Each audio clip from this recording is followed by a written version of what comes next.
Good morning, Dog Nation. I'm Brandon Adams, and this is DawgNation Daily, the daily podcast for Georgia Bulldogs fans, presented today by Merriweather and Tharp. I believe we're live. Obviously, incredibly disappointing. We've got great people working behind the scenes to kind of get us up and running, but we had a huge streaming issue this morning that's prevented us from doing the show the way that we would normally do. These headphones are not working. Might as well take them off. So that's the story. Obviously, we have a great show planned. We're excited about it. A lot of fun. We have a special guest coming up today. We were about as locked and loaded on a Thursday as you can be as you roll into the first game on Saturday. And obviously, as I said, just not quite the scenario you want to be dealing with.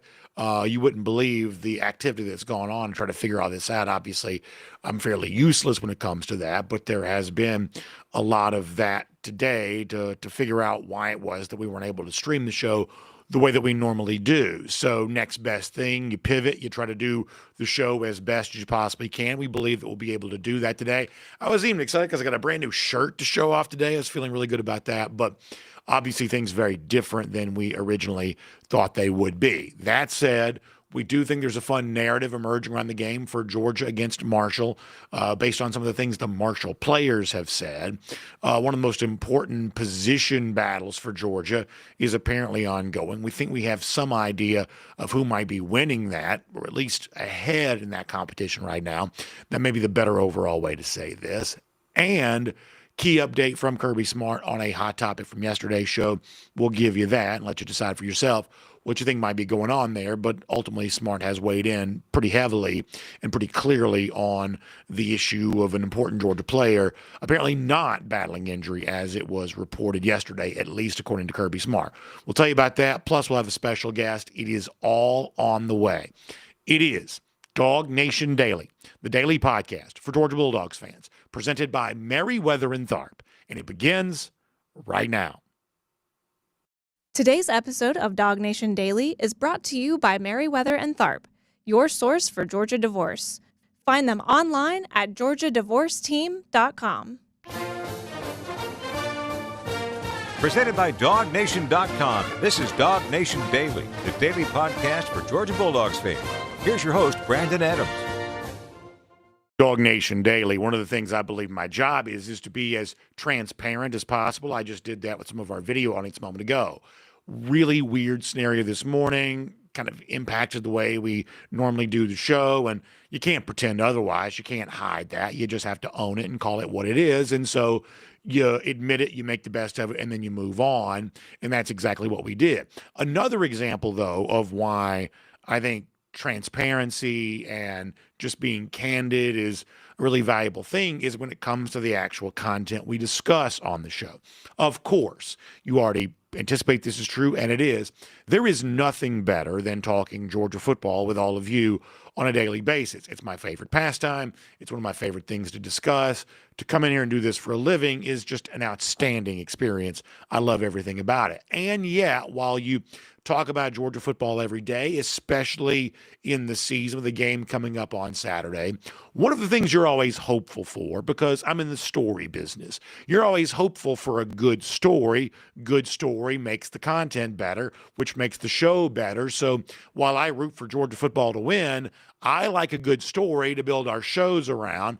And for a upcoming game in a given season, you spend some time at the beginning of the week, probably searching and feeling around and trying to figure out what the story is going to be. And this week, I would say somewhere around the middle point of the week, I think we have an idea of what the emerging storyline is for Georgia and Marshall on Saturday. Over the course of the next couple of minutes, want to walk you through that right now. Let's start with Kirby Smart. Smart asked an interesting question on Tuesday night. When it comes to the playing personality of his team, when it comes to the characteristic that defines the unity that they have together, Smart a year ago talked a lot about it being a resilient team.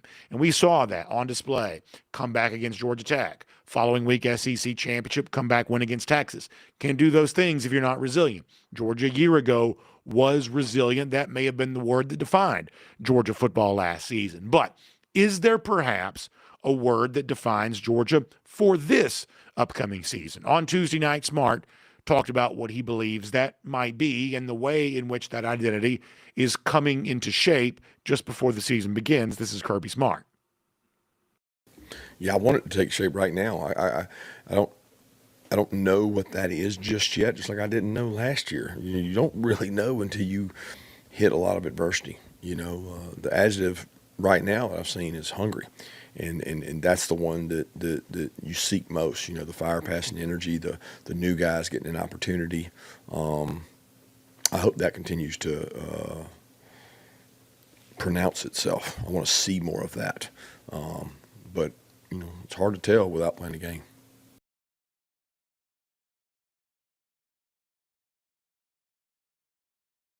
But you don't necessarily know that for sure until you see the team play. And I think on behalf of most Georgia fans, I think I can speak for most of us when I say that's what Georgia fans want to be true too. They want this to be a hungry team. In many ways, what happened in 2024 for Georgia should be considered a success. Not easy to win the SEC. It's never been more difficult than it was to win last year's SEC. Georgia did. Texas is a top-flight program. Georgia beat them twice. Georgia made the college football playoff once again. You'd have to have a pretty narrow definition of success not to call what Georgia did a year ago successful, even if it didn't include a national championship. And yet, a national championship is Georgia's end-of-season goal. So while 2024 was successfully, broadly speaking, it wasn't the full fruition, the full achievement of all of Georgia's end-of-season goals. So those of us who are Georgia fans get a little greedy every now and then. Some people say that fan bases like this are spoiled. I don't really like that word, and I don't know that's necessarily the way that I would describe Georgia. To me, it's probably more just a little greedy every now and then. You want your fair share plus a bit more. Georgia's had a couple of national championships. You'd always like to have more. So Georgia fans, I believe, like the idea of Georgia being hungry going into this new season. And as the host of DawgNation Daily, presented by Merriweather and Tharp, if I can do something, because there's not much I can do. I don't coach, I don't play, actually having an impact on the outcome of a game, I am pretty limited in my ability to do that. We all understand that. But if I could do one thing to help this identity form around Georgia, this hungry identity, this desire for more in 2025 than the team had in 2024, if I could do anything to help cultivate that, to move that along, of course, I would want to do that. And it might be my duty as a Georgia fans speaking to other Georgia fans to kind of help make that happen. So I've told you in the past that I am not above trolling if need be. I'm willing to troll some of you. I'm going to do that in a moment. I'm willing to troll Georgia itself. I'm going to do that right now. If I feel like I can stir the pot and create the proper level of hunger, the proper level of motivation, I reserve the right to do just that. Because, as I said, to begin the show, you're at the beginning of a week trying to feel your way around and you're trying to decide, what is the story going to be for this upcoming game? I think we have now identified what it might be, and the main character of that story, I'm guessing, is someone you've never heard of until maybe over the course of the last 24 hours. But if I have my way, this will be the most famous man in Sanford Stadium on Saturday. His name is Katron Evans. He is a defensive lineman, I guess, for the Marshall Thundering Herd. And he sent out quite a warning earlier this week. You might call it trash talk. It is certainly a bold prediction, if not maybe even verging in the direction of a guarantee. He believes that his Marshall team has quite a lot in store for Georgia on Saturday. And apparently, according to Katron Evans telling of all of this, he doesn't think Georgia's ready for all of it, what Marshall's about to do to Georgia. This is a remarkable thing to hear from a player on a team who is a 39.5-point favorite against, or I should say 39.5-point underdog against Georgia on Saturday. Evans doing everything but predicting his team to win the game outright. This is wild. It is a Marshall player named Katron Evans. Take a listen to this. We're going to shock them. That's what I'm going to say. We're going to shock a lot of people. That's what I'm going to say. I feel like from just watching their film, they capitalize off a lot of people's mistakes. Like, if you like truly watch their film, a lot of the big plays they got are like when people mess up, like people out of gap or making the linebackers making the wrong fits, DBs not in the right coverage and stuff like that. So it's like, but I feel like the first week is the best time to have them because like we don't know what they expect out of them and they really don't know what they expect out of us because we're a whole new team, 60 plus new players. So it's like, it's the best time to have Georgia though, especially being that we're a group of 5 school and they're SEC. So let me be clear about one thing, and most of you already know this is true. I'm a pretty simple man. I have pretty simple taste. I'm what some people might describe as basic. I'm a little basic every now and then. And this is one of those things that I am just somewhat attracted to. We have done this a lot over the years. Oh, you won't believe what so-and-so player said about Georgia ahead of Saturday's game. I don't apologize for it. I think stuff like this is fun. When you get something that verges on bulletin board material from the Georgia opponent, I have a good time with that sort of thing. I'm a basic guy, simple taste. This sort of thing just kind of works on me. That said, in all the years that we've been doing this, of all of the, oh, you won't believe the bulletin board material topics that we've done, this might take the cake as the craziest of them all. This might be one of the wildest things I've heard a player say, a player, with all due respect, that was not known to me prior to this. He's like, with all of our new players, we got 60 plus of them. We're going to sneak in here under the cover of darkness, and we're going to shock Georgia. Now, I would advise, my advice perhaps not listened to, but I would advise, if you really want to shock Georgia and sneak up on them, and announcing your intent to do that might not be the wisest course of action. It's not probably the smartest way to go about that. But nonetheless, the cat is out of the bag now. Marshall apparently says it's got something in store for Georgia on Saturday. So, reserving the right to do whatever I can to make Georgia as hungry as possible, because that's what Kirby Smart says he wants this Georgia team to be. My question to the Georgia players, many of them which tuning in, my question would be, this is like the old, Goodfellas movie. Are you going to let this guy talk this way about you? Are you going to stand there and let him tell you that he's going to shock Georgia, going to shock the college football world, and these 60-plus new transfers are going to come in here and handle Georgia, and that somehow Georgia only has success on offense by capitalizing on somebody else's mistakes? Are you going to let this guy speak this way about you? Obviously, most of us believe, no, Georgia is not. No, Georgia is probably not going to just stand there and let this guy have fun at UGA's expense. We believe that Georgia was already a motivated team for Saturday's game. Our hope is, because this sort of thing is just fun, our hope is that now Georgia is even more motivated for the game on Saturday, because Terrence Edwards says that he and his collection of 60-plus transfers are about to come in here and show Georgia what college football is all about. But it is not just Georgia players who should feel offended by the words of Terrence Edwards, who's got a smile on his face. He's doing this for fun. Seems like he's got a decent personality. We don't hate Terrence Edwards, but we are going to use his words to our benefit and make no apologies for doing so. But we don't hate Terrence Edwards. However, that said, it is also a situation where not just Georgia players and maybe even Georgia coaches called out by Edwards. Do you know that Terrence Edwards apparently has a limited degree of respect for Georgia fans too, and the atmosphere that they are capable of creating in Sanford Stadium on Saturday? Apparently, Edwards doesn't expect to be too impressed, certainly doesn't think he and his teammates are going to be intimidated. And if the Georgia players are motivated by all of this, Georgia fans, you darn well better be, because listen to who Edwards compares you to. This is even more wild than the first clip this week from Marshall player Terrence Edwards. At Charlotte, we played the University of Florida at the University of Florida. So it's like, and my last year we played that good Indiana team at Indiana. So it's like, it's not something I'm not used to. I've played at stadiums like this, and even at Jackson State when I played in HBCU, we sold our games. And 60, 70,000 people there. So it's like, it's not an atmosphere that I haven't been in. So I just want to play ball, that's all.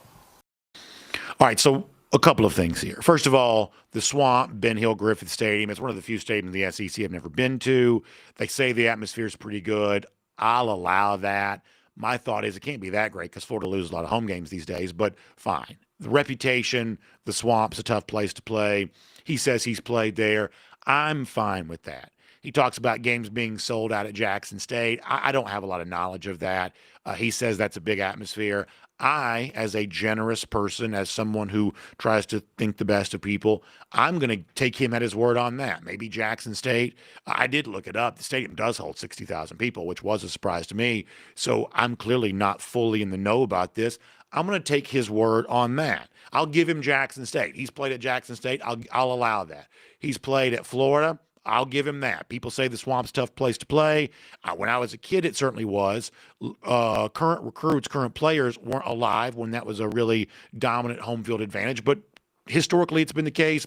People say it still gets loud. I'll even take him at his word on that.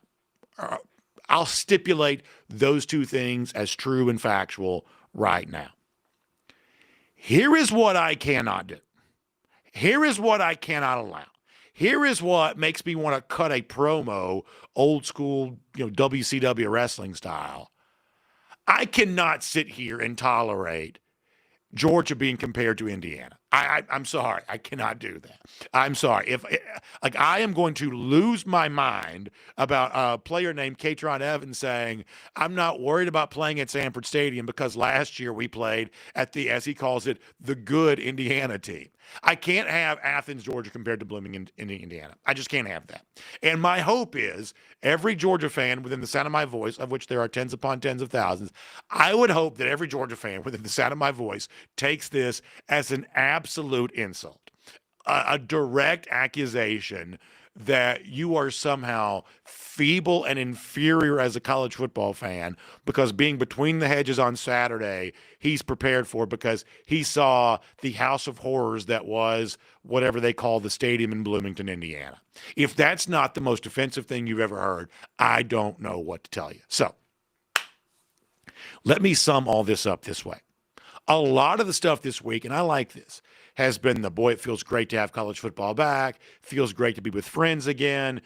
Hopefully good weather, although we'll see. It just feels great to have the pageantry of college football down here in the South. We do it in a very gentlemanly, genteel way. It's great to have all of that back in our lives again. It's wholesome and it feels good. That's been kind of the vibe leading to this for Marshall. But now it just got real fast. This dude just said you were Indiana. This dude just said, hey, listen, I've been to the toughest places to play. I've been to Bloomington, Indiana. I've seen, I don't know what their stadium's called. It's Assembly Hall for basketball. I don't know what their football stadium's called, but that's what he thinks that Georgia is. Y'all, if that doesn't get you fired up and ready to go, and this is now not just boy, we're going to be taking our young kids and we're going to have the nice game. We'll get there a little late. We'll leave a little early. We'll go by one of the, fashionable Athens eateries. No, that's no longer what this game is. Now it's the day to be in your seat early, to be loud, to be ready to go, to show Marshall that whatever you think Bloomington, Indiana is, that's not what Athens, Georgia is all about. It is a completely different brand of football. And if you hadn't said what you said, you may never have learned. But now you're going to find out Georgia's going to be ready for Marshall on Saturday, we believe. My name's Brandon Adams, and this is DawgNation Daily, the daily podcast for Georgia Bulldogs fans, presented today by Merriweather and Tharp. So we had some problems this morning. If you're just tuning in, things look different. We're running late. The whole thing's basically a disaster. But you know what? I am so proud of the great group of people that I have working so hard to get this taken care of. And obviously, one way or another, I'm essentially a robot. Wherever the camera is, just point me in the direction. Wherever the microphone is, just point me in the direction. I'll sit there and talk, and we'll do our stuff. And so that's what we're going to do, powering through, having a good time. And honestly, the fact that you would join us through thick and thin, even if we're, as a fan base, we're no better than Indiana, the fact that y'all would do that and be a part of the show here today, I really appreciate it. And I appreciate our friends at Merriweather and Tharp who make it all possible. Merriweather and Tharp is your source for Georgia divorce. You can find them online, georgiadivorceteam.com. I had a great conversation with our buddy Bob Tharp this week. Bob's just a great guy. He was talking about how excited he is about to have Georgia football back, and he really does mean that. I've seen him at Georgia games throughout the years all the time. Home games, away games, they're just traveling everywhere because they love their dogs. And I love having great sponsors who love UGA. I don't love divorce, and I don't pretend otherwise. But I do love the fact that Bob and the entire team at Merriweather and Tharp come at the divorce question, the divorce topic, with a lot of generosity. What I mean by that is, this is one of the scariest and confusing times you've ever faced in your life, if that's what you're dealing with. And if that's your story, well, you're feeling a lot of emotion because of that. And so therefore, Merriweather and Tharp, and I've seen this in action myself. I've watched the way in which they talk about the work they do. I've had conversation with those who've used Merriweather and Tharp. I've experienced this. When I say they come at this from a generous way, what I mean is they understand how weighty and heavy this is on your emotions. And so therefore, anything they can do to make this process a little smoother for you, to set you up for success and happiness in the next season of your life, they've really been dedicated to that. It's kind of a mission. It's more than just a career. This is more than just a business.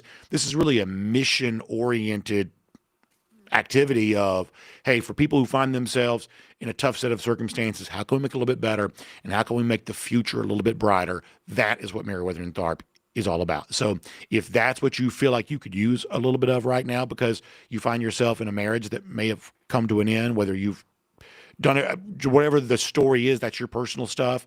But if you could find yourself in need of a strong advocate to go with you through this, our friends at Merriweather and Tharp want to help you. GeorgiaDivorceTeam.com. It is GeorgiaDivorceTeam.com. Merriweather and Tharp is your source for Georgia divorce. I hope you'll check them out today. All right, a couple of very quick programming notes. I'll say this. As you know, DawgNation Invasion is sold out, so we'll see you in Knoxville for that. Also tonight, this is your last chance to be a part of the big season kickoff event I'm doing with the Red and Black. We've been giving the website all week. Tickets have been selling pretty well for this. Authentic Brewing is the location. A lot of this, I think, is going to turn out to be how much space they can hold in terms of the tickets they can sell. But I got an update yesterday. Tickets going pretty well for this right now. So if you'll check out, I'm going to read this off to you. If you're listening podcast, you know what a bit.ly link is. It's just a shortened online link. So if you'll check out bit.ly/DawgNation, that's bit.ly/DawgNation. You can be a part of the great season kickoff event. I'm hosting it tonight. It benefits the Red and Black.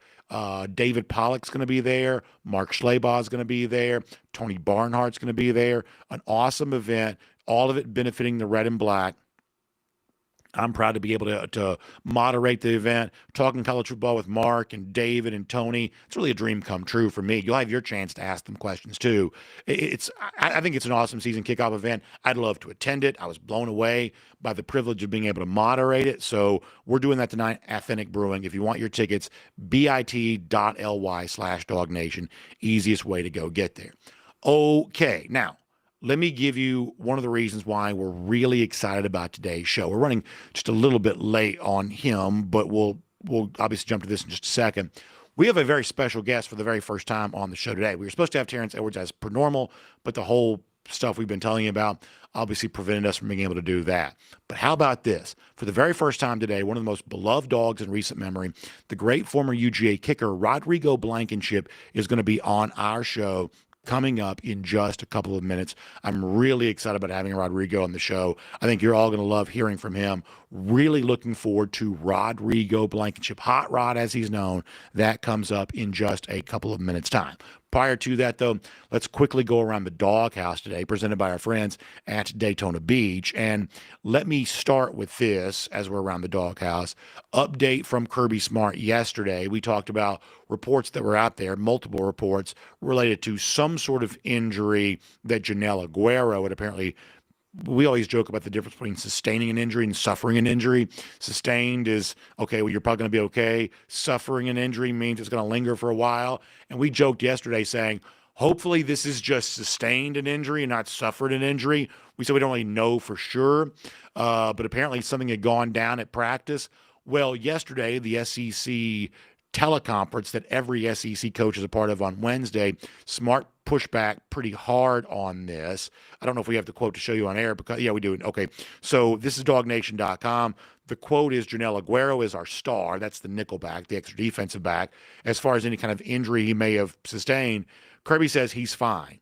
He says he's completely healthy and ready to go and looking forward to continue to grow and get better. So that's pretty unambiguous, saying that he is completely healthy, that he is fine. What we said yesterday was that what we'd said was that a lot of Georgia fans, I think, sometimes get a little frustrated because we're told a lot, well, so-and-so's fine, we're hopeful to get him back, or the dreaded, we think he could have gone back in.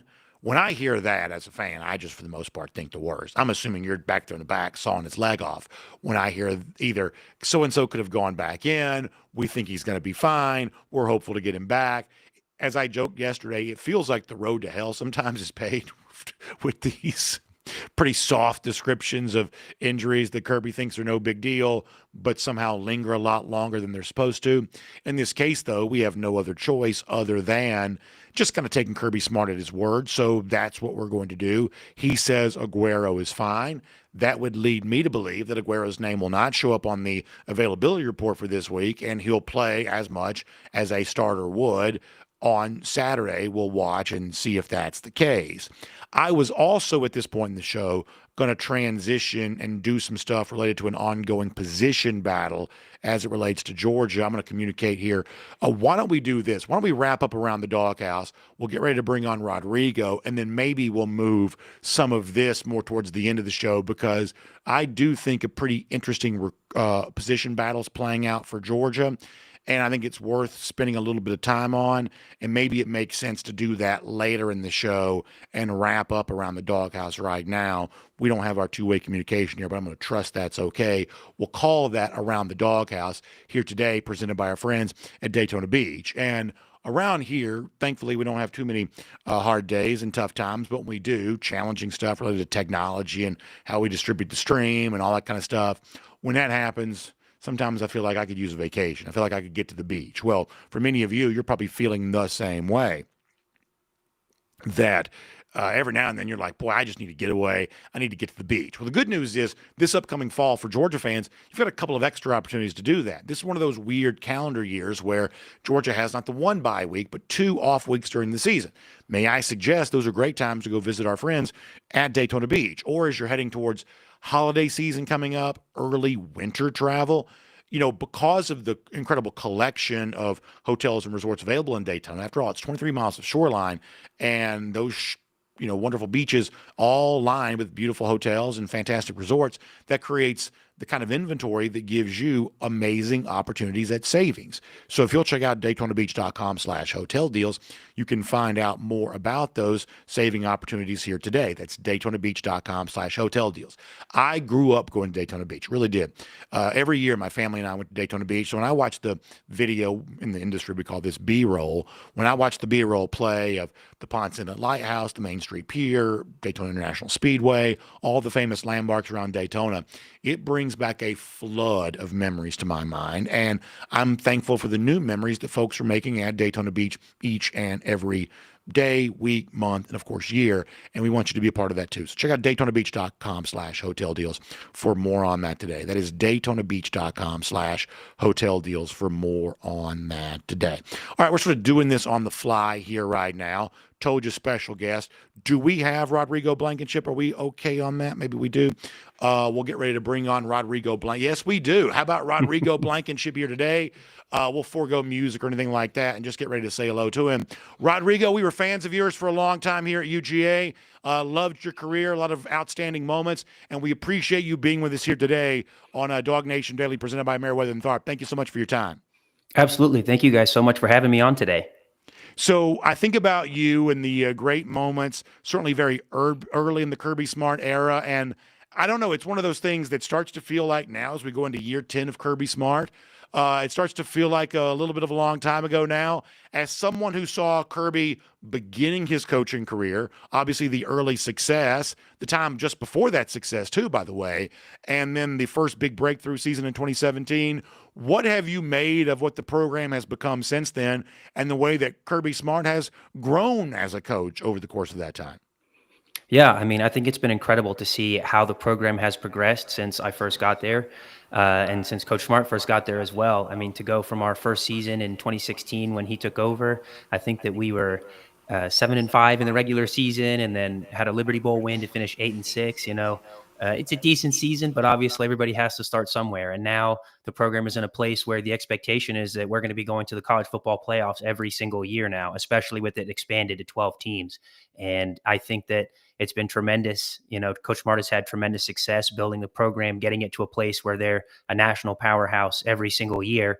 And even when you look at a season like last year, when from a fan perspective, you might think, this team just doesn't feel quite the same as it usually does. But then you look at the end of the season, we still finished the regular season 11-1, had several top 25 wins over very competitive opponents, and then still won the SEC championship and earned an automatic bye into the college football playoffs. Even last year, it felt like there were some things that weren't quite clicking. And just because of the job that Coach Smart has done recruiting and curating his staff, the team was still able to have a great amount of success and do some really good things last year. So I expect that the success will continue. Coach Smart continues to do an incredible job recruiting. He continues to, replace his staff when you have staff members leave and go on to bigger and better things, like Coach Lanning left to go become the head coach at Oregon. I feel like he's done a great job of replacing his staff and keeping the standard extremely high so that the team can have long-term success. And so I'm really excited for this upcoming season, but also just for the long-term future of the program as long as Coach Smart is going to be here. I want to follow up on something you just said, because people forget we have a tendency to rewrite history sometimes to make outcomes more certain than they were in the moment.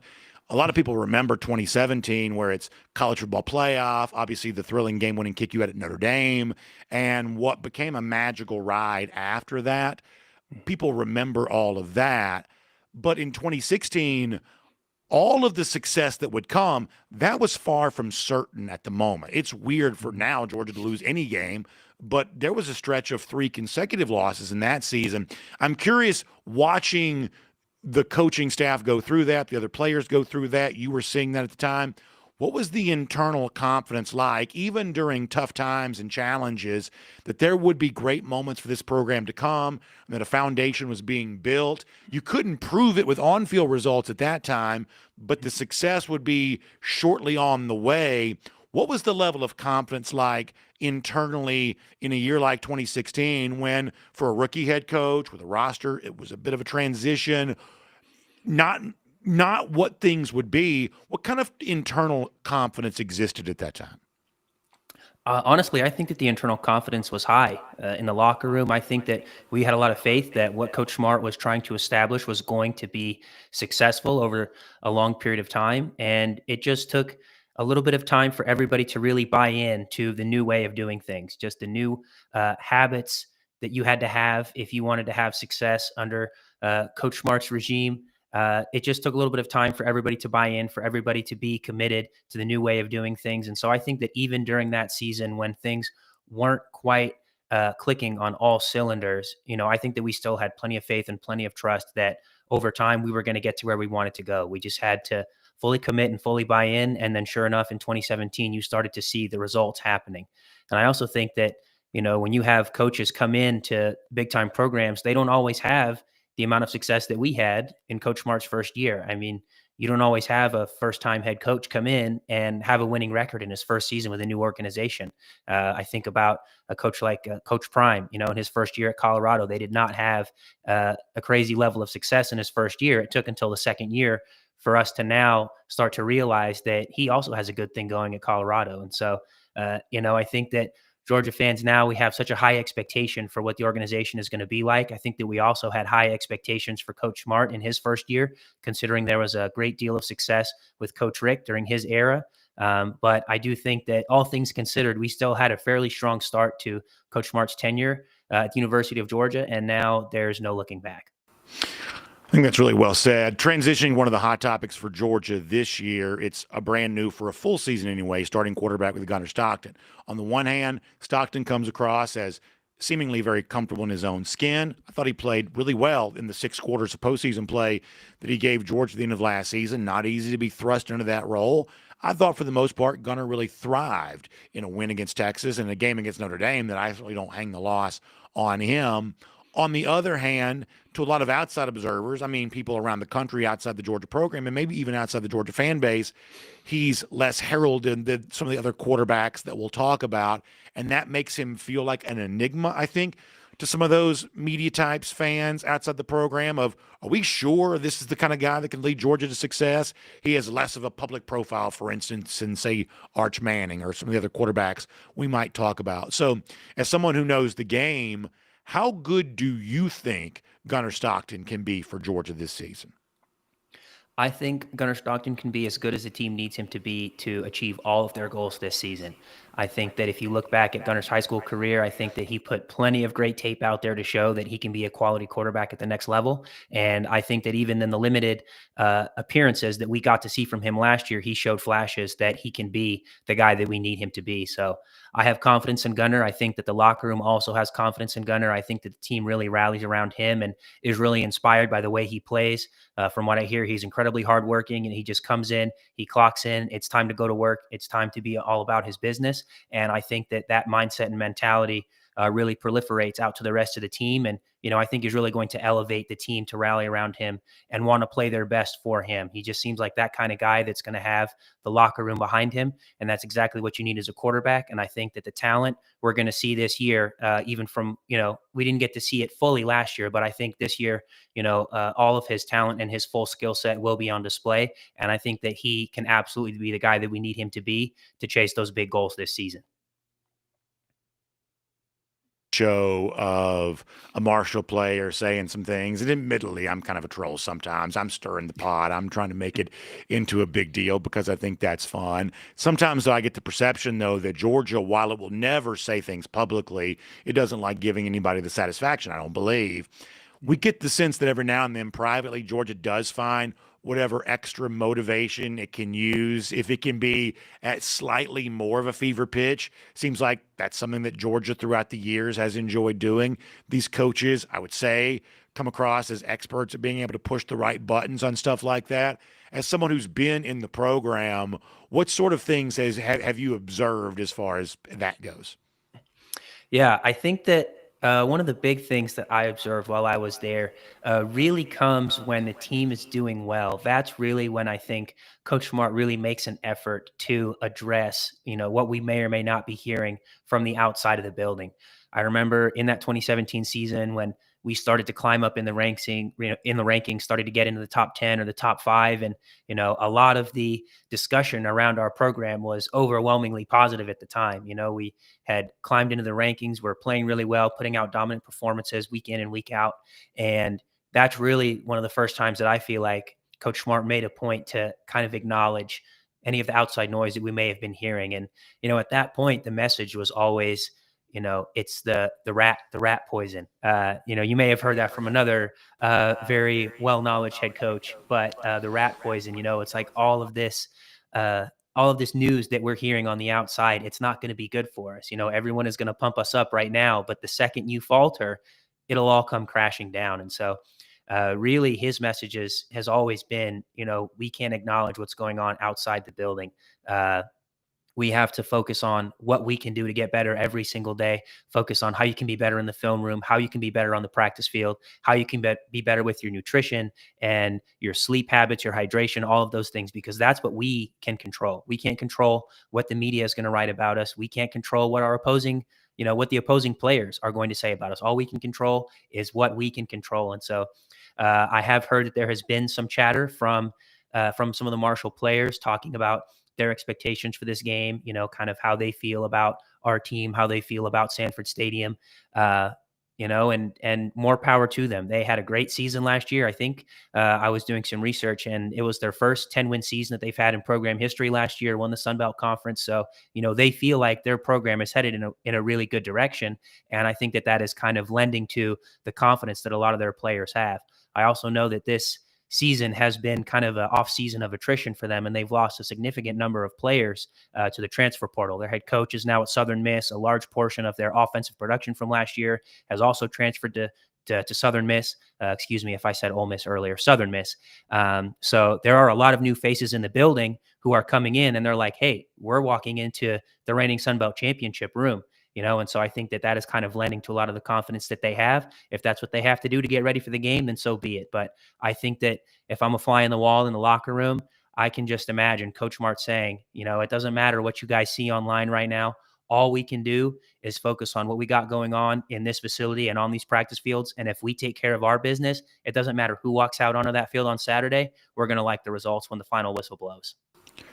As we say goodbye to you here today, I'm following along in the chat. Georgia fans are thrilled to see you on the show today, Rodrigo. So many Georgia fans have such great memories of you in a Georgia uniform, and I'm reminded of how great the ovation always was when you were announced as the starting kicker at Sanford Stadium. And I think back to some of my own moments from your career that I enjoyed.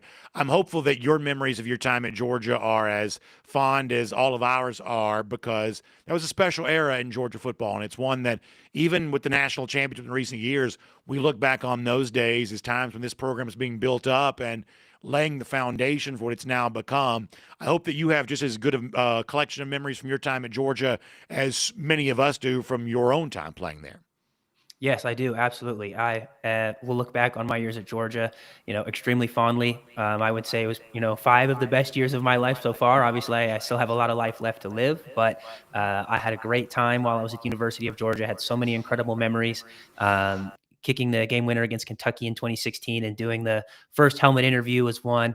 The Rose Bowl game, kicking the 55-yarder at halftime and then going on to win that game in double overtime. Playing in the national championship, even though we didn't win that game, just being able to play in the national championship was an incredible experience. And then some great times in 2018, some great times as a senior in 2019, setting the record for most points in a career at the University of Georgia against Texas A&M. In the rain, senior night, that was an incredible atmosphere as well. So yeah, I have so many incredible memories from my time at the University of Georgia on the field as well as off the field. I met my now wife in the summer after my freshman year. And so I have so many incredible memories with her as well from our time together at the University of Georgia. So I am forever indebted to UGA for all that it's done for me. And I will always be a number one Dawg fan. Man, that's great to hear, Rodrigo. Awesome stuff. And I'll also announce to our audience that we're proud to also have you as a part of our DawgNation postgame show coming up this Saturday, getting your reaction to what we see from Georgia against Marshall. I'm thrilled about that. Thanks for being a part of that. Can't wait for folks to hear you on Saturday. And, of course, we appreciate you being here today on DawgNation Daily, presented by Merriweather and Tharp as well. Yes, sir. Thanks again so much for having me, and I look forward to Saturday. Great stuff there, Rodrigo Blankenship. What a thrill that is to have him in the show. One of the beloved Dawgs in recent memory, and as he said, a part of some big-time moments. And he's right. The build-up to halftime in the Rose Bowl against Oklahoma, that in itself was kind of like a movie, right? Because Oklahoma had the big lead. Georgia was hanging by a thread. Oklahoma was this close to knocking them out of the game. And then there's the squib kick. It's recovered by Tate Crowder. That puts Georgia in decent field position. And then you march down the field, and right there at the horn, Rodrigo booms it from 55. That cut the lead to, was it 17 that cut the lead to? It was one of those, it was one of those margins where if it's any bigger than that, maybe 30 minutes of football is just too short. Maybe you can't quite do it. But by getting that extra 3 points, you chipped into the lead just enough, and you went into the locker room on a high note. So now people are clapping it up, and now there's enough room for belief that the ultimate comeback could occur. And honestly, to this day, I still think it's one of the best Rose Bowls ever played. And of all the moments that have existed for Georgia, I think that's probably the most surreal. I really do. It was just such a picturesque environment. Classic opponent, Oklahoma. You didn't really see Georgia and Oklahoma in the same field very much. And the thrilling comeback, just an all-time day. It was one of those moments where I was thinking, I could have been born in any era. I could have been alive at any time. The fact that I'm alive today, at this moment, in this time, to experience this game, as a sports fan, as a person who does this for a living, I don't much believe my life will ever get better than that. So great stuff from Rodrigo Blankenship. We'll also get ready to go now cruising around the SEC courtesy of Royal Caribbean. And I'll remind you here real quick that our friends at Royal Caribbean have introduced a lot of new things lately. Of course, we've told you a lot about Utopia of the Seas. That's the ship that hosts our DawgNation cruise each year. Star of the Seas just debuted as well. That's the brand new Icon class of ship sailing out of Port Canaveral. You want those 7-night sailings on one of the most majestic ships you'll ever see? Obviously, that's what Star of the Seas is all about. But you should also know, many of you do, that when Royal Caribbean's introducing brand new things, it's not just brand new ships, it's amplified destinations in many cases. It's the private destinations exclusively for those on a Royal Caribbean cruise vacation. If you've cruised before, you've maybe been to Nassau in the Bahamas. It is probably the most visited cruise port. But coming up in just a couple of months, Royal Caribbean is going to debut its own new private destination in Nassau, right there adjacent to the port, only for those on a Royal Caribbean cruise vacation. And if you've been to Nassau, you've never been to Nassau like this. And if you're thinking about one of these cruises that goes to Perfect Day Coco Cay, well, you can now have a similar experience to Perfect Day Coco Cay with the special touches that Royal Caribbean's famous for in Nassau in the Bahamas with the Royal Beach Club. I think this is a game changer for the cruise industry. It continues to be one of those things that sets Royal Caribbean apart. And I want you to find out more about it by booking your Royal Caribbean cruise with our friend Jessica Slater. You can give her a call, 770-718-9147. That's 770-718-9147. You can email her, jslater@dreamvacations.com. Check that all out today. The brand new Royal Beach Club in Nassau in the Bahamas. Okay, so let's bounce through a couple of cruise and around the SEC topics, and then we're going to get back to Georgia football here in a moment too, because there was more on the Dogs that I wanted to do today. Let me start with a question that I've been pondering over the last few days. We would say this is probably the best week one of college football action we've ever seen. But of the big games that are going to be played, which is the biggest? From a TV rating standpoint, from a hype standpoint, you're not going to get bigger than Ohio State and Texas. But can I convince you on a point of view that if you want the highest stakes game, not the most attention and the most hype, but the game that the result is going to matter the most for, I would suggest that's not Texas and Ohio State. We've said if you care about gambling, and I don't always, even if you like gambling, I don't even always love futures bets for gambling because of the price and the odds, but just for the sake of conversation, just for fun, we have said that the loser of the Texas-Ohio State game might actually be in a pretty good spot for the national championship. And I don't believe that the winner of Texas-Ohio State is more set up for a national championship than the loser is. I don't. I think both teams leave the game with national title odds theoretically unchanged, but the price will go down on the loser, and so therefore there might be some value. But the actual result, I believe, is somewhat inconsequential. I don't feel that way about LSU Clemson. I really don't. I think because of the stakes related to the outcome, I believe that LSU Clemson is actually the biggest game of the weekend. We've said that whatever your overreaction would be, it is justified when you think about this game. For Clemson, they lost arguably to the four toughest teams they played a year ago. They certainly lost to the three SEC teams they played. And if they were to follow that up by beginning this season by once again losing to an LSU team that's kind of a high-value SEC team, well, that is just a continuation of the same narrative. I believe that would be – I believe that the decision makers, the selection committee, you ought to look at Clemson in a punitive fashion if they lose to another SEC team, because it's just a continuation of where Clemson has mostly beaten the teams it's supposed to, the teams from the ACC, but in recent years, not exactly handling business against the best of the SEC or the SEC teams that it's played. Clemson, a loss, I do think should be damaging to its reputation. On the flip side, an LSU loss should also be damaging to its reputation. They have put so many eggs in the basket of winning week one. Didn't win last year against USC, 2 years in a row. Prior to that against Florida State. In total, it's 5 straight years of losing the season opener for LSU. They really want that to change. What if they don't? My speculation would be there's a chance that LSU just completely falls apart. That for a team that had a fairly high quit factor, I think a year ago, that's my opinion, I would be on guard for that to happen once again if straight out of the block they've already failed on achieving one of their stated goals. I think it could get ugly for LSU. I really do. So I would say the stakes for LSU Clemson far higher than for Ohio State and Texas. And because of that, I actually view LSU Clemson as the bigger game this weekend, more so than Texas and Ohio State. Let me also mention this on the injury front. Georgia got an injury scare yesterday with Joenel Aguero. Kirby Smart says it's all fine, nothing to see here. We'll take him at his word on that. For Alabama, though, apparently more serious, involving their very good defensive lineman, Tim Keenan. According to Brett McMurphy, Keenan has had the dreaded tightrope surgery. This is the procedure that happens to a player who's dealing with an ankle injury that can get him back during the season. But a lot of this stuff sometimes just lingers longer than it's supposed to. We'll see if that's the case for Keenan. Everybody always cites Tua Tagovailoa as coming back super quick from all of this.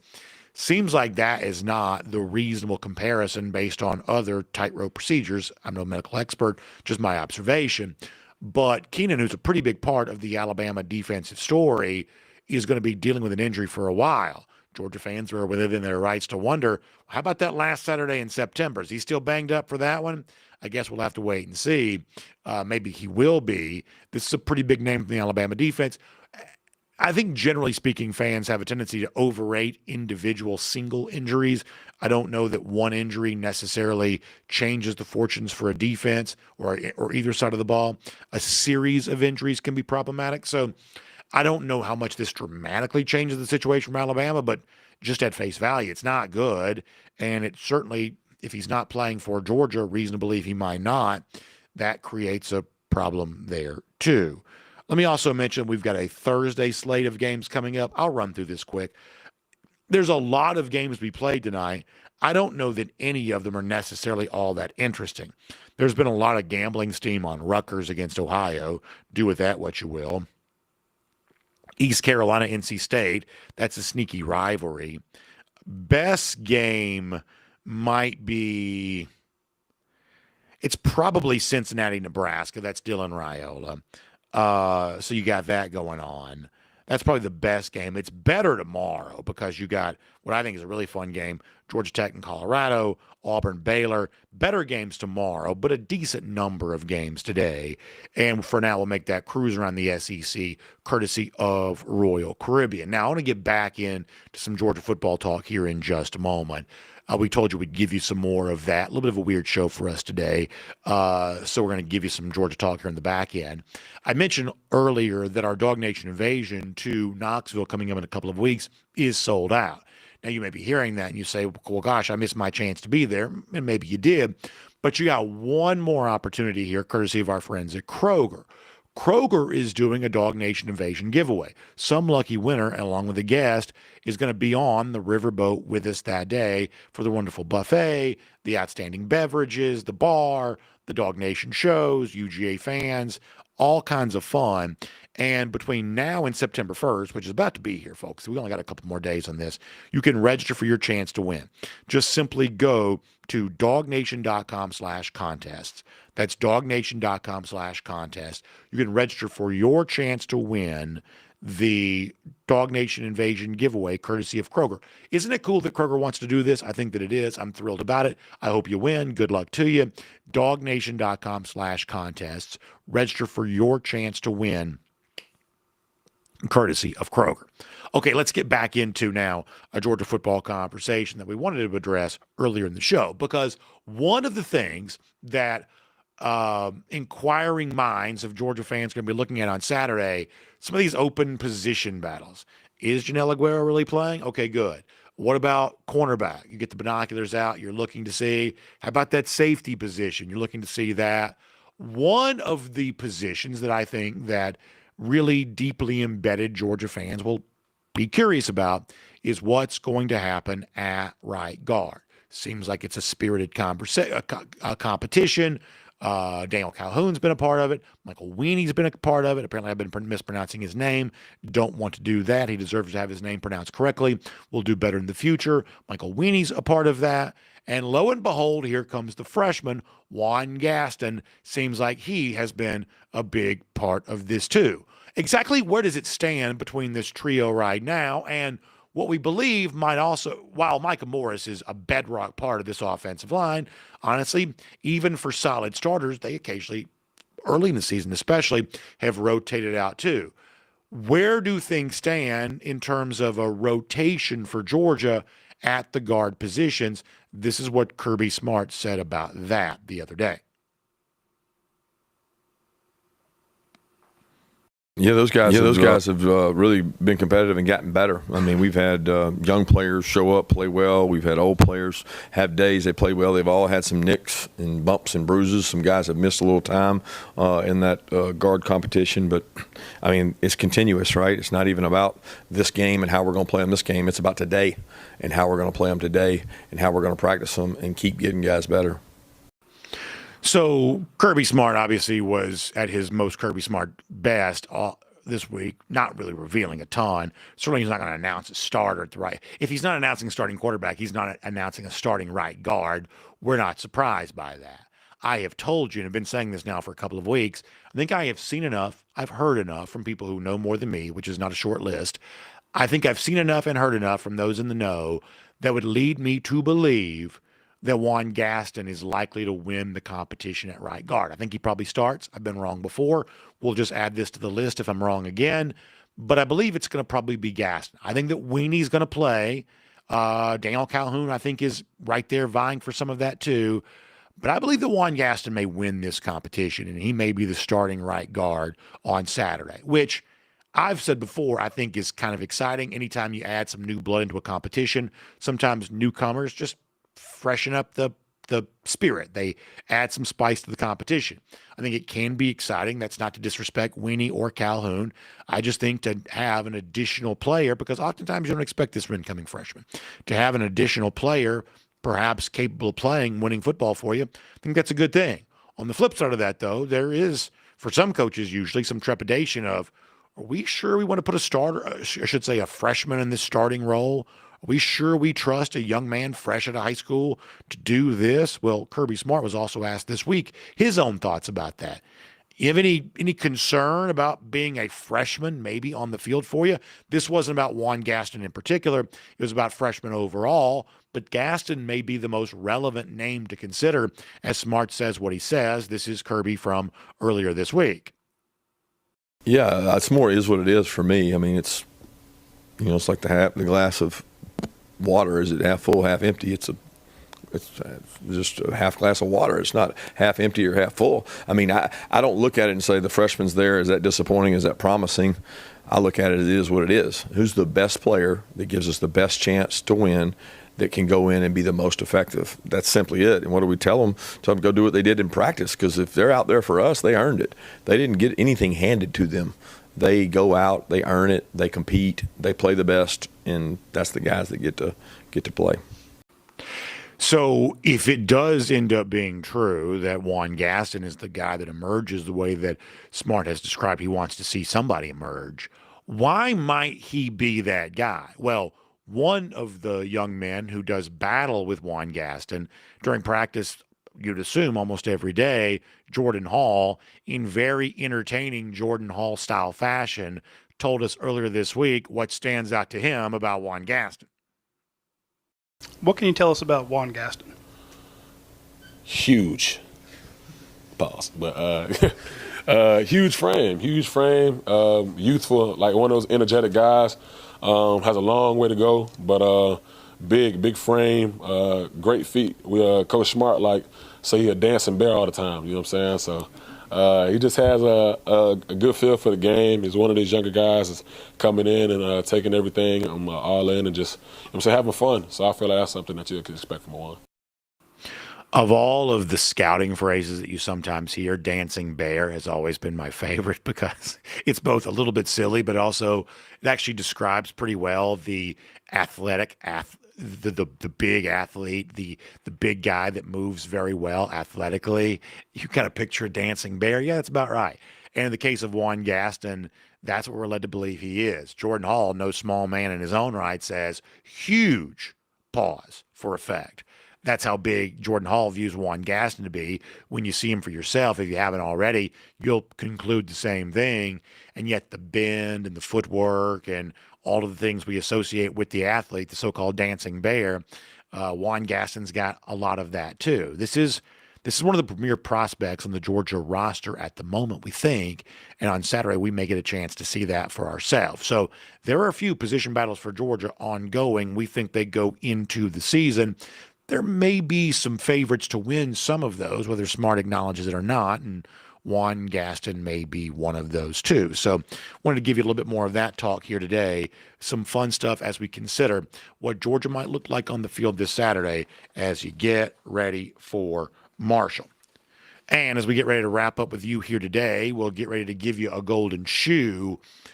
I love this from our friend Olivia Sayer. You know her, perhaps see her around the Georgia Beach. She's done some work with us too. She also took a picture, and this is one of those things you see a lot of online right now. The stadium getting ready for Saturday.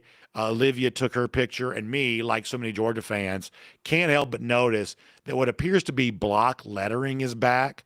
It's more of a classic, what I would think of as a classic style for lettering. It takes me back to a Georgia football era bygone. Admittedly, I have not been. It's weird to have a hot take about a font, but I have hated the font that Georgia's used in recent years. I just am more classic. I just am. I am as God made me. I prefer classic things. I have hated the Georgia font they've used in recent years. I've told you before, I don't like the current dog face logo they sometimes use. Many of you, younger and cooler than me, you like it. I don't.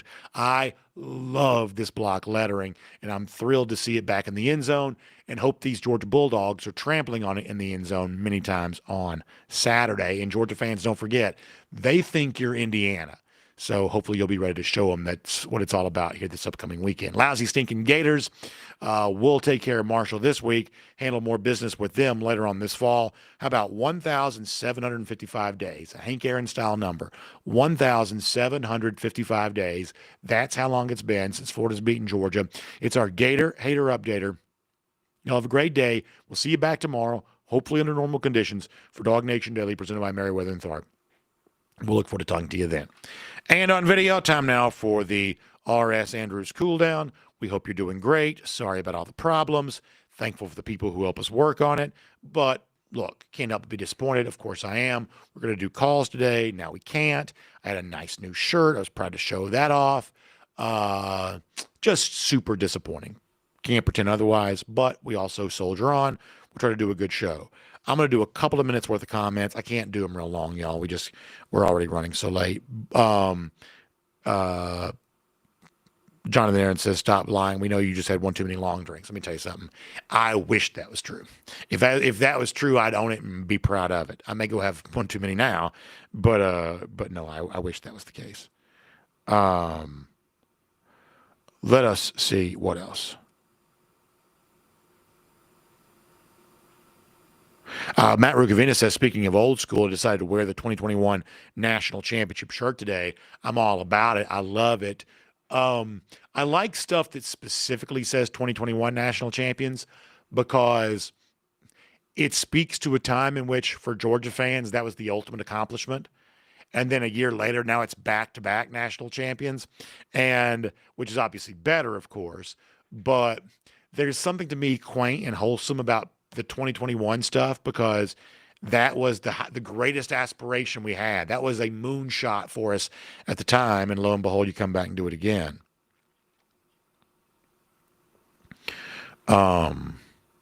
Apparently y'all are fighting with G Grace at YouTube today. This is one of those days where all the comments, just except for DawgNation.com, just sort of gets funneled into one place. So for those who don't think I do enough Facebook comments, it'll be easier for me to do that today.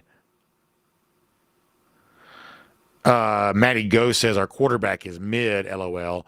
Not sure why we went away from the Stetson Bennett formula.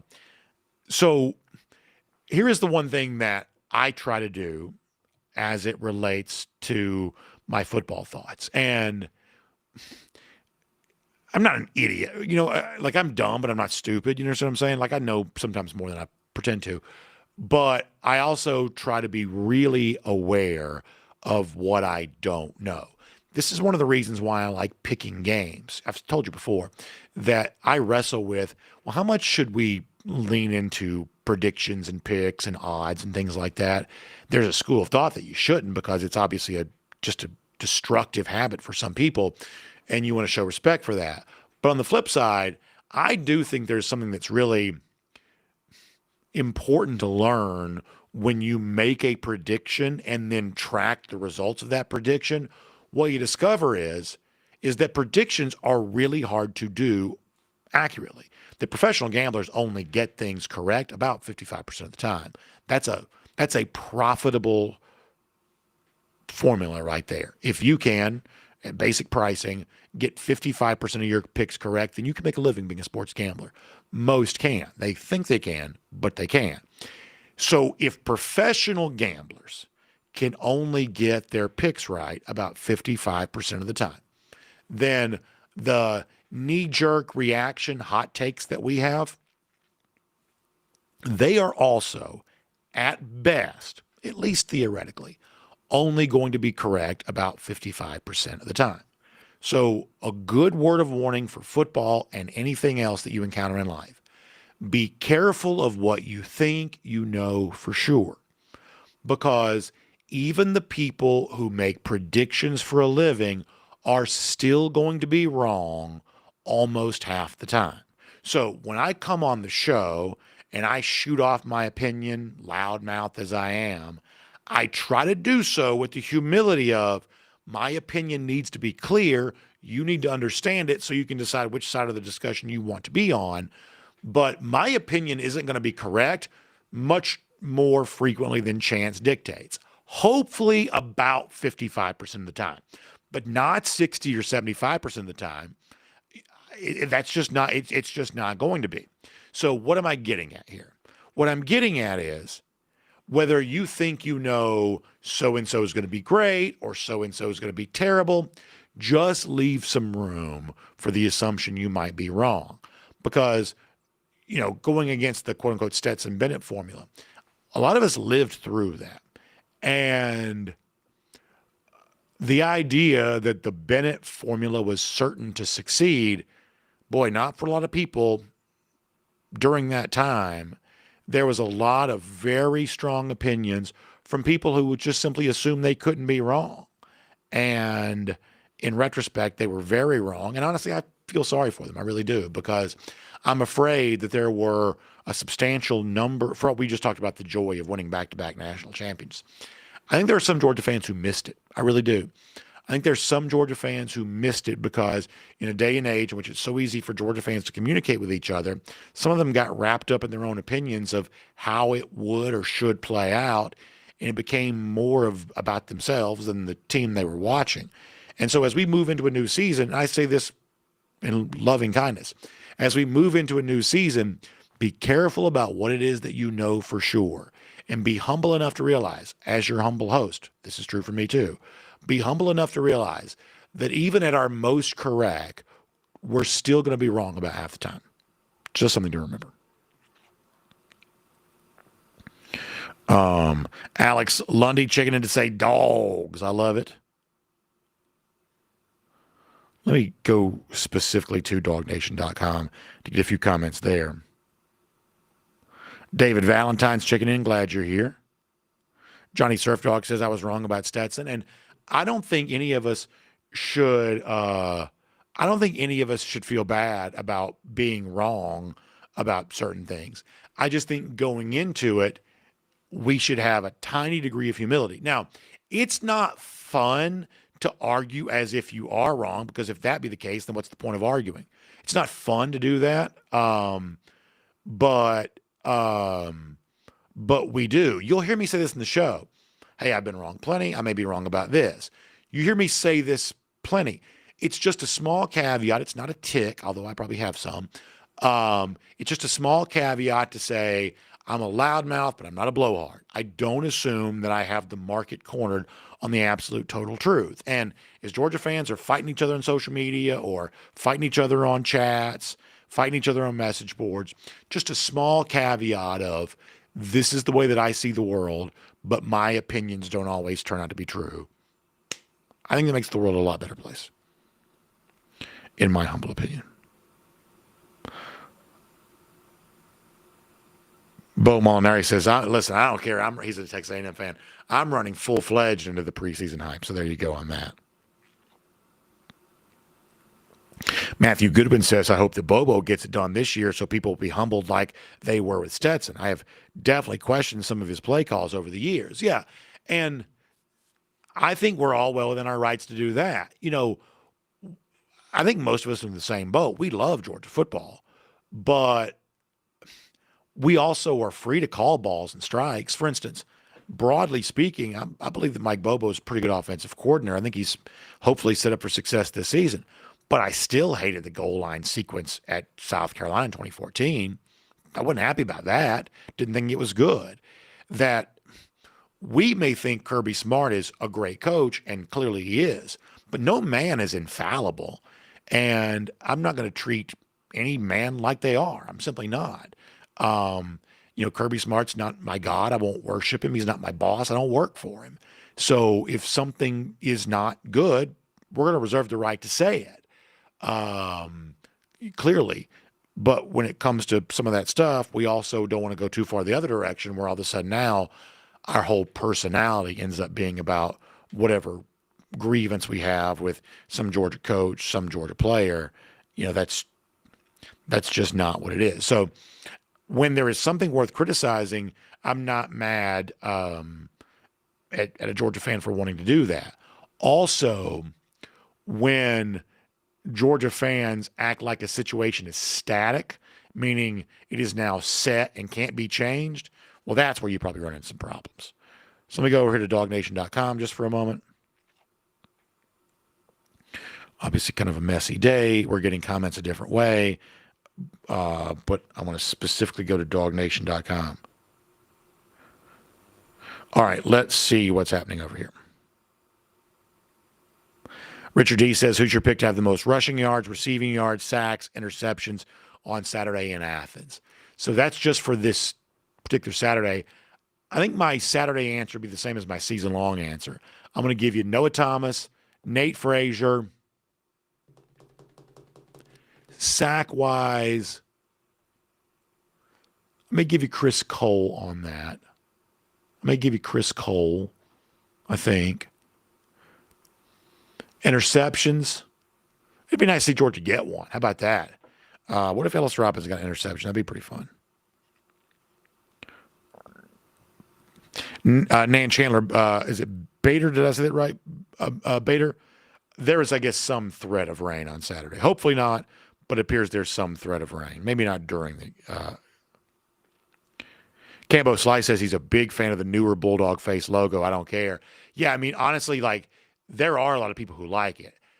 I am just the same way about everything. I like classic things. I don't really think of that as classic. Now, the other day I made a thing about this on X. I got some really good feedback about this from a non-Georgia fan who said he was a Florida State fan, and he compared two Florida State logos side by side. And what he said was, if I said this on the air already, I apologize. I just thought this was interesting. What he said is that all logos now, and this is in a roundabout way what Cracker Barrel is probably doing too, all logos now are getting simpler so they're more easily digitized. Did we talk about this? If we did, I'm sorry. But all logos are being simplified. They're taking the intricacies out to make them more easily digitized. And if you look around, that certainly seems to be true. My son was actually talking about this. It's kind of funny. We don't agree on anything sports uniform related, but I was driving him home. He went on this diatribe the other night. I was driving him home from baseball practice. He's talking about how in his opinion, all the restaurant logos have now gotten worse because they've all been too simplified, which I thought was interesting. Elite GB does love the block letters. Yeah, I just love them. I really do. I love the block letters. Brian Whitaker says he likes the old Bulldog logo. Now, my two favorite Bulldog logos are the ones that Georgia uses sparingly. The four-legged standing dog logo, that's my absolute favorite. My other two that I really like is the dog that's leaning against the G. I love that one. Love that one. And I like the one where the dog's got the pennant in his mouth. I like that. Jerry Dog fan says, do you give the Packers any chance against the mighty North Gwinnett team? Poor little underside hogs from Moultrie. First of all, it sounds like Jerry's trying to sandbag a bit because, yeah, I do give Colquitt County a lot of chance in that game. And I think that both teams are really good. But anytime you got Jay Lamar toting the rock for you, I believe you've got a real chance of winning the game for sure. Colby Strutter says, how do I get a golden shoe? If you'll email me or hit me up on X, that's usually the best way to do that. I'd love to give you one. Always looking for golden shoe submissions. Eric Summers coming to the Red and Black event tonight. That's awesome, Eric. Do me a favor. Please come up and say hello to me. I'd love to talk to you and say hello to you. Really looking forward to that. I'm glad to know you're going to be there. That's awesome, Eric. Appreciate that.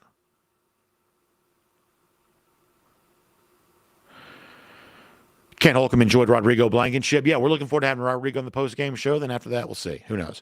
But, yeah, looking forward to that. Dennis B. wants to pour me one. I would accept a pour. That's when I was younger. That's what I liked. I'm still brown, but not quite as much anymore. But when I was a kid, I'm in my 20s. That's what Georgia football Saturdays were back then. But that's not quite what it is anymore. My brown preference now is a little different than that. I may join you though, and I don't even drink. Yeah, Jay Black said he may join us, and he doesn't even drink. Yeah, it's one of those days. One of those days when that's the case. Johnny Prescott says we want the font. Love the classic look. Yeah, it's weird how much I have. Like I said this during the show. It's strange to have a hot take about a font, but I hate that font that Georgia's been using, and I am thrilled to have the block back. Wyatt Fielding says he might come tonight. That's awesome. Appreciate that. All right, we got to go, y'all. Say a prayer for us. Hopefully things will be back normal tomorrow. We'll see. Honestly, I really appreciate the fact that we're able to pull it together and at least do as much as we're able to do today. That's pretty gratifying, so I appreciate that. Hope you all have a great day. I'll see you back tomorrow. R.S. Andrews cool down. Sorry about not taking the calls. We obviously just can't do that.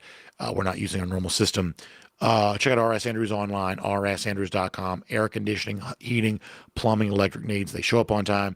They do the work that's promised. The price is promised. You can trust them on that.